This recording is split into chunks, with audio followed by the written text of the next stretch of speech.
suis Noémie Saint-Hilary, directrice générale de la société publique locale Haut-du-Ponant.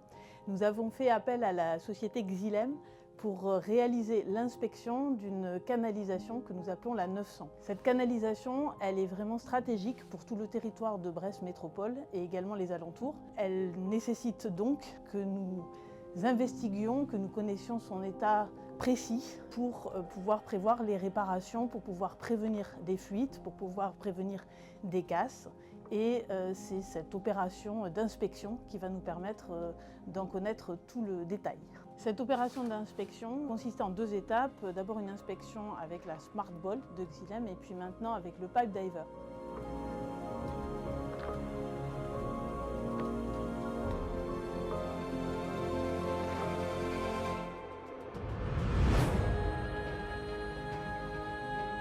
Ça va nous permettre d'engranger un très grand nombre de données sur l'état de la canalisation, données que nous allons pouvoir utiliser pour mener des opérations ciblées d'entretien et de réparation, de façon à éviter des coûts, d'éviter aussi de mobiliser des ressources et également d'interrompre l'approvisionnement en eau potable pour entretenir correctement cette canalisation.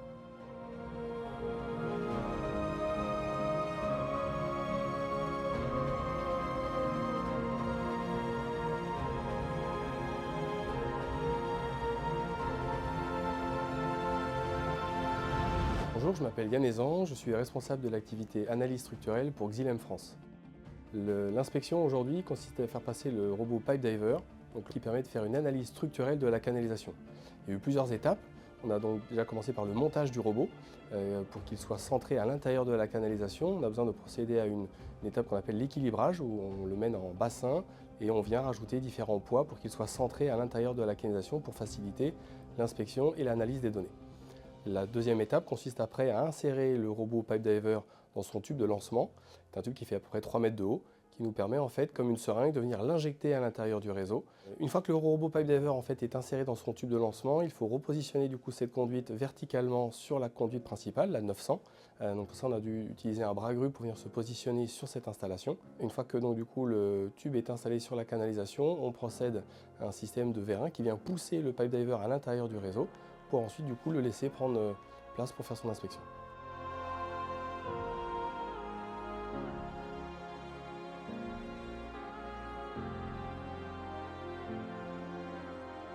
Donc le Pipe Diver est équipé de différents capteurs et également de caméras pour collecter l'ensemble des données à l'intérieur du réseau. On a principalement des capteurs ultrasoniques qui vont être capables de mesurer l'épaisseur métallique de la canalisation et d'identifier des défauts de corrosion et les positionner soit à l'intérieur, soit à l'extérieur de la conduite.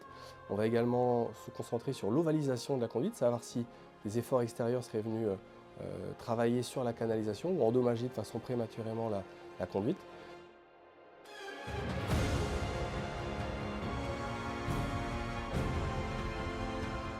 Pendant l'inspection, on a des opérateurs qui sont positionnés en moyenne tous les 1 km, qui eux vont du coup suivre en temps réel la progression du robot.